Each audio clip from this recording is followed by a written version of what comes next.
Hi, everybody. I'm Chantal Yashova, And I'm Yavar Abgin. and we're presenting today on the effect of salt substitution on cardiovascular events and death. This is an article published in the New England Journal of Medicine. So for some background, salt substitutes with reduced sodium levels and increased potassium levels have been shown to lower blood pressure, but their effects on cardiovascular and safety outcomes are uncertain. The authors of this study conducted an open-label cluster randomized trial involving persons from 600 villages in rural China.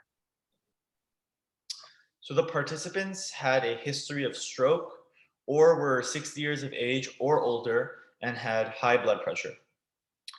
The villages were randomly assigned in a 1-to-1 ratio to the intervention group, in which the participants used a salt substitute, which was 75% sodium chloride and 25% potassium chloride by mass, or the control group, in which the participants continued to use regular salt, which is 100% sodium chloride.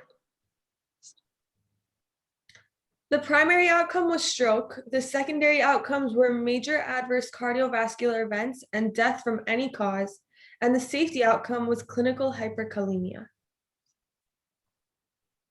So the results, a total of 20,995 persons were enrolled in the trial. The mean age of the participants was 65.4 years, and 49.5% of the participants were female. 72.6% had a history of stroke, and 88.4% had a history of hypertension. The mean duration of follow-up was nearly 5 years, 4.74 years, and the rate of stroke was lower with the salt substitute than with the regular salt, as were the rates of major cardiovascular events and death. So the rate of serious adverse events attributed to hyperkalemia was not significantly higher with the salt substitute than with regular salt. So in conclusion, among persons who had a history of stroke or were 60 years of age or older and had high blood pressure, the rates of stroke, major cardiovascular events, and death from any cause were lower with the salt substitute than with regular salt.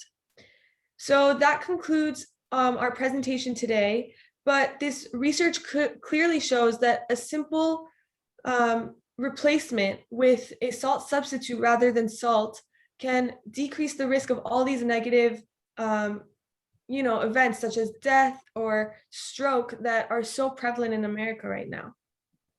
And to add to that, I feel like research like this, where it's easy to digest and very applicable to the lives of so many people because of it's just a simple nutritional substitution.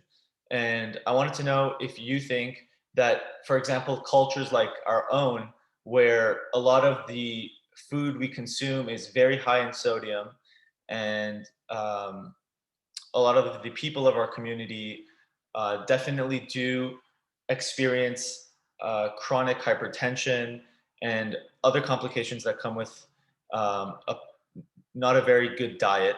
But do you feel like it would be easy to relay the messages of this research presentation to the members of our family, to the members of our community, in order to see the prevalence of stroke and in order to see the prevalence of hypertension drop over time? I think research like this, or especially a presentation like this, where the information is so clearly shown, so clearly written out, can definitely benefit many cultures, including our Iranian culture, where, like you said, our food includes so much salt and so many different seasonings that increase the sodium in our diets and ultimately have led to an increase in hypertension in our community. So just presenting these findings to, like you said, our family, our friends, anyone in our community, the fact that there's a simple solution to include the salt substitute rather than regular salt, I think can be a huge benefit to a lot of people around us. And I completely agree with you. And one last thing I wanted to mention is how important it is to use research like this, as a tool to educate people of any community you're going to be a part of, whether it's while you're in medical school or whether it's while you're on a global brigade to a rural village in a Central American country or elsewhere, I feel like it's so important to have this evidence-based knowledge. It's not knowledge that you're just um, presuming or going based off of personal subjective experience, but it's evidence-based information that you could use to educate people, which is a very cost-effective way of of essentially practicing, not practicing medicine in a very direct way, but essentially you're using a cost-effective tool of improving the well-being of people who can benefit from this information. So I feel like, yes, it's important to spread this information, and yes, it's important to use this evidence-based information to affect positive change in the health of so many people.